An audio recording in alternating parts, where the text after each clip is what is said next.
ये class 10 history chapter 1 का मैं ये पार्ट 2 लेके आ रहा हूँ। यहाँ पर हम पहले भी बताया कि हम लोग चर्चा करेंगे, हम लोग देखेंगे किस तरह से किसी आसान तरीके से हम लोग समझे पूरे चैप्टर को। तो इसके पहले पार्ट में मैंने बताया था कि किस तरीके से फ्रांस में क्रांति हुई, रेवोल्यूशन हुई और उसके बाद जाकर वहाँ पर रेवोल्यूशन होने का एक चक्र चला 1789 से। और उसका जो उस वीडियो का जो यहाँ पर डिस्क्रिप्शन है, उसका लिंक डिस्क्रिप्शन में लिंक दिया हुआ है, तो उसको देखेंगे तो आप पूरे अच्छे तरीक़े से समझ जाएंगे। तो यहाँ पर आज हम लोग चर्चा करेंगे जर्मनी के बारे में। तो जर्मनी का जब शुरुआत से देखें जर्मनी कहाँ से लेके चला, तो अगर ये फ्रेडरिक सोरियो का आप अगर इसमें देखेंगे तो यहाँ पर इसमें जैसे अगर इस लाइन में देखेंगे कि आज जो दिख रहा है यहाँ पर जो लिखा हुआ है कि सी इज, यहीं से चर्चा करेंगे कि C is followed by peoples of Germany अब bearing the black red and gold flag. तो यहाँ पर आपको ये क्वेश्चन पहला उठ सकता है कि जर्मनी का फ्लैग कौन सा वो लेके जब जो फ्रेडरिक सोरियो का जो प्रिंट था, प्रिंट फर्स्ट में, तो उसमें कौन सा लेके चल रहा था, तो उसको बियरिंग जो पकड़े थे जर्मनी के लोग, तो वो वहाँ पर काला रेड और गोल्ड फ्लैग थे। और इंटरेस्टिंगली महत्वपूर्ण बात है कि at this time when Sorrieu created this image the German peoples did not yet exist as a united state, कि वो यूनाइटेड स्टेट नहीं था, वो अलग अलग टुकड़ों में बचा हुआ था। और कम से कम सरप्राइज करेंगे कि 336 अलग अलग स्टेट्स थे। जैसे भारत में जब अंग्रेज छोड़ के गए 1947 में, तो वो समय में जो भारत में थे तो वहाँ पर करीब करीब जब 562 ऐसे प्रिंसिपल स्टेट थे कि जो मतलब अंग्रेज से जिससे मैंने कि सब्सिडरी अलायंस हुआ था। ठीक उसी तरह से अब आगे देखते हैं हम लोग कि फिर ये क्या हुआ। तो यहाँ पर लिखा हुआ है, आगे देखिएगा कि German people are the peoples of Austria, उसके बाद फॉलोइंग द जर्मन के बाद। तो यहाँ पर हम लोग अब आगे देखते हैं कि जर्मनी के बारे में आगे कहाँ बताया है। तो इसको हर जगह पर हम लोग देखते चलेंगे और इसको समझते चलेंगे और यहीं से हम लोग का चैप्टर्स आएगा।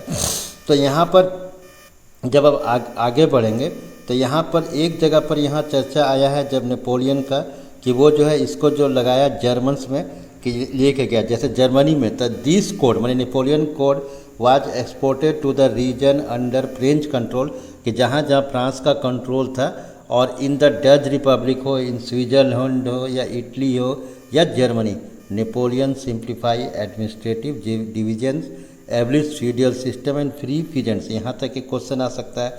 फिर अगर उसके बाद अगर आप जर्मनी का देखिएगा तो यहाँ पर ये एक पेंटिंग आया हुआ है जर्मनी के बारे में इस चैप्टर में, जहाँ से जर्मनी से क्वेश्चन उठ सकता है। तो यहाँ पर लिखा हुआ है कि the planting of tree of liberty in जो देखो यहाँ पर इसको पढ़ना है जुए ब्रोकन जर्मनी।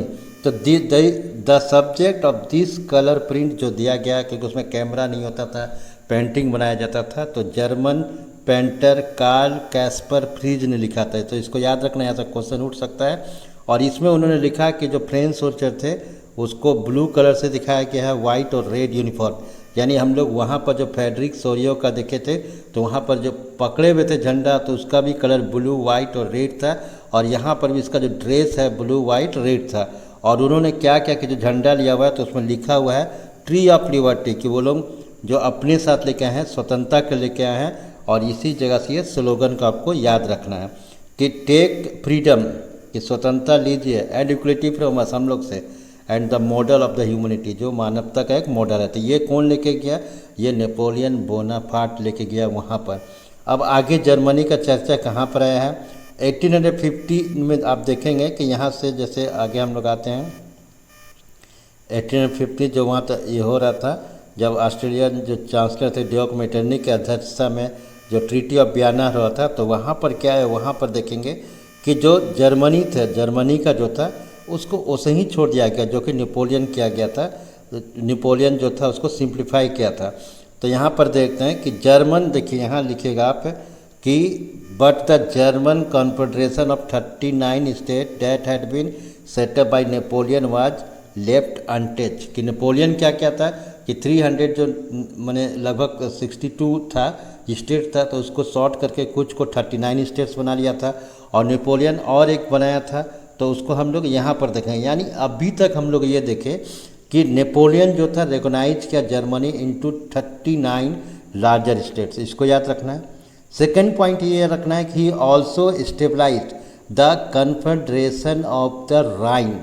तो राइन जो देख रहे हैं कि कन्फेडरेशन ऑफ राइन जो है, जैसे अगर यहाँ पर देखें कि कन्फेडरेशन, यहाँ कहीं बुक में आया है एक जगह हल्का सा, तो कन्फेडरेशन ऑफ राइन जो है वहाँ पर जो जर्मानिया का जो पिक्चर है वहाँ पर दिया हुआ है, तो कन्फेडरेशन ऑफ द राइन है क्या चीज़।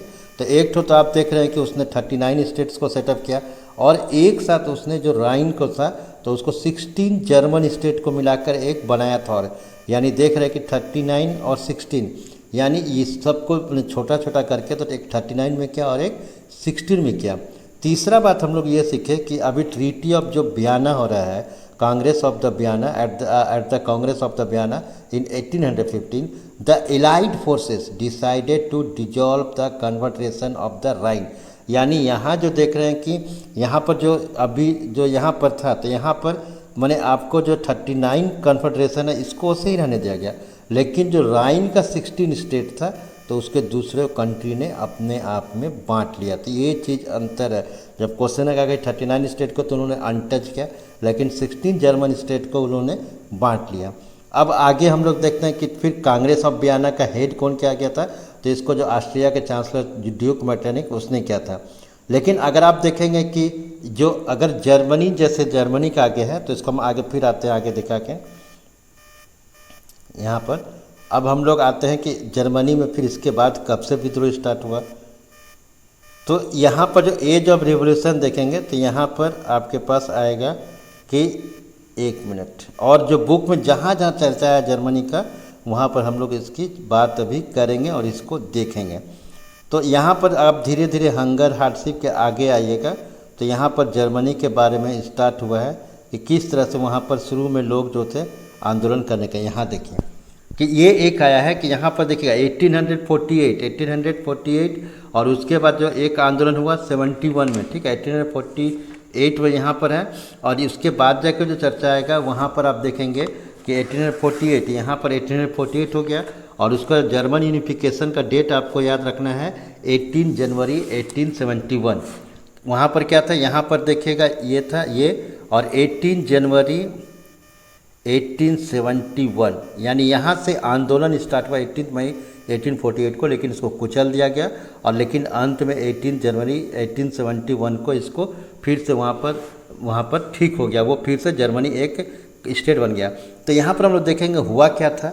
इन the German region a large number of political association मतलब कि संगठन, whose members were middle class profession, कि मध्य वर्गीय थे, जो मिडिल क्लास के थे, मिडिल क्लास उभरा था, वहाँ पर उनका जो पेशेवर थे, बिजनेसमैन थे, और प्रोस्परस आर्टिसियन था। आर्टिसियन होने की जो इंजीनियर आजकल आते वो लोग सभी ने एक साथ आया in the city of Frankfurt पर मिले, and decided to vote for all German national assembly, यानी उन्होंने तय किया कि वोटिंग होगा। अब 18 मई 1848 और अभी फिर बताया 18 जनवरी 1871, यानी 2 डेट को आपको याद रखना है, 18 मई फिर 18 जनवरी 1871, ये 2 डेट को।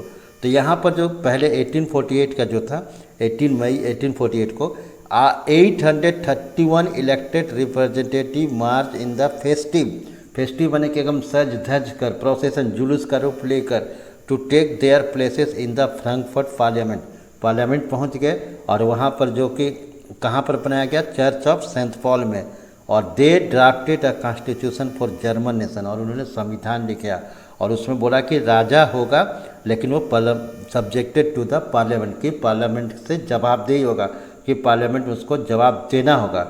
लेकिन when the duties offer to the crown, और उन्होंने जो यहाँ पर जो चुन के गया 30 मेंबर, तो उन्होंने राजा को कहा कि आप हम लोग का सत्ता को स्वीकार करिए। When the duties offer the crown of this terms Frederick William IV king of Prussia, इसको याद रखिएगा। यहाँ पर कौन थे, यहाँ पर ये फ्रेडरिक विलियम IV। और हम लोग जब 18 जनवरी 1871 को देखेंगे तो वहाँ पर कुछ कौन बने, तो वहाँ पर बने विलियम फर्स्ट, ठीक है, विलियम फर्स्ट, जिसको वहाँ पर उनको माने कि डिक्लेयर किया गया 18 जनवरी 1870 को, William first proclaimed emperor the Germans of the Versailles, ठीक है। तो यहाँ पर ये हो गया। उसके बाद जाके ही रिजेक्टेड, लेकिन जो फ्रेडरिक विलियम IV थे उसने रिजेक्ट कर दिया, join the monarch to approach elected assembly, और यहाँ पर उन्होंने किसी तरह से in the in troops were called, troops को, सैनिक को बुलाया गया और इस असेंबली को भंग कर दिया गया। यानी देख रहे हैं कि क्राउड इरोडेट हो गया, पार्लियामेंट तोड़ ताड़ के ख़त्म कर दिया गया। यानी आगे हम लोग देखेंगे जर्मनी यूनिफिकेशंस में कि कैसे हुआ। तो देखें कि यहाँ पर जब जर्मन कहते कि दिस कैन बी ऑब्जर्व, जब 1848 में जब फ्रांस के राजा को फिर से जो बॉर्बन डायनेस्टीज को भागना पड़ा था, तो वहाँ पर क्या हो गया कि German confederation into a nation state govern by the elected parliament चुना गया था। This liberal initiative national building was however repressed, मैंने इसको कुचल दिया गया था कंबाइंड फर्स्ट मोनार्की, जो हम लोग बात कर रहे हैं 1840 जो अभी हम लोग देखे थे उसमें। तो यहाँ पर क्या हुआ कि इन जनवरी 1871 को Prussian king William first was proclaimed the German empire in confederation ceremony of the Versailles. तो ये बार्सलीज जो था फ्रांस में, तो यहाँ पर ठंड में, उस ठंड में, लेकिन यहाँ आने से पहले आपको फिर समझा देते हैं कि अगर ऑस्ट्रिया, जैसे अगर जर्मनी जो देख रहे हैं तो ऊपर का जो कंट्रोल भाग था वहाँ पर प्रूसिया था और नीचे में ऑस्ट्रिया था। ऑस्ट्रिया बाद में अलग कंट्री हो गया ऑस्ट्रिया, लेकिन प्रूसिया का जो हेड था वो लोग मानते थे कैथोलिक चर्च को और ये लोग मानते थे प्रोटेस्टेंट चर्च को। तो यहाँ पर जो प्रूसियन किंग जो फ्रेडरिक विलियम फोर्थ को ऑफर किया गया था तो उन्होंने रिजेक्ट कर दिया था यूनिफाइड करके। तो फ्रेडरिक विलियम जो फोर्थ ने रिजाइन कर दिया था और उसका भाई जो विलियम था उसको राजा बन गया। लेकिन विलियम फर्स्ट जो था बना, फिर आगे बढ़कर उसने ऑटोवन बिस्मार्क, याद रखिएगा ऑटोवन बिस्मार्क, जो आगे कहीं पर नाम होगा तो ऑटोवन बिस्मार्क को घोषित किया, यहाँ फोटो भी है, ऑटोवन बिस्मार्क को प्रधानमंत्री बनाया। फिर इन्होंने एक इंजीनियरिंग किया, दिमाग लगाया और इन्होंने मतलब कि इसको, जैसे कि नेबरिंग कंट्री था उसने जो रसिया को हराया, फिर उसके बाद एक ब्रिटेन को अंतर में सुधार करने लगा और इस तरह से एक जगह से युद्ध हो गया। और 7 साल लड़ाई होने के बाद ऑस्ट्रेलियन जो आर्मी थे जो उसकी साउथ में थे उसकी हार हो गई और 18 जनवरी जो था 1870 को विलियम जो फर्स्ट था उसको राजा बना दिया गया, कैसर विलियम फर्स्ट। तो यहाँ पर अगर आप देखें कि the nation building process in January had demonstrated by the dominance of Prussian state, a new state place a strong emphasise of the modernising of the currency, कि करेंसी को मॉडर्नाइज किया, बैंकिंग को मॉडर्नाइज किया, legal justice system को Germany का अलग किया। और यहाँ पर अगर इस पिक्चर को देखेंगे तो जो हम बता रहे थे इसी पिक्चर को समझना है कि द प्रोक्लेमेशन की जो घोषणा पत्र जर्मन एम्पायर का hall mirror of the Versailles. तो यहाँ पर ये जो ऑर्डर बना था इन्होंने centre state Kaiser William first, chief commander Prussian army, फिर जनरल जो देख रहे हैं कि यहाँ बताए थे बिस्मार्क जो है उसके बीच में near them is the Bismarck. तो ये 70th बर्थडे को बनाया गया था और ये पेंटिंग था। तो इस तरह से इस बुक में आपको जर्मनी के बारे में दिया गया है। तो उम्मीद है कि आप इसको समझेंगे। अगले वीडियो हम लोग मिलेंगे इटली के बारे में। Thank you, have a nice day.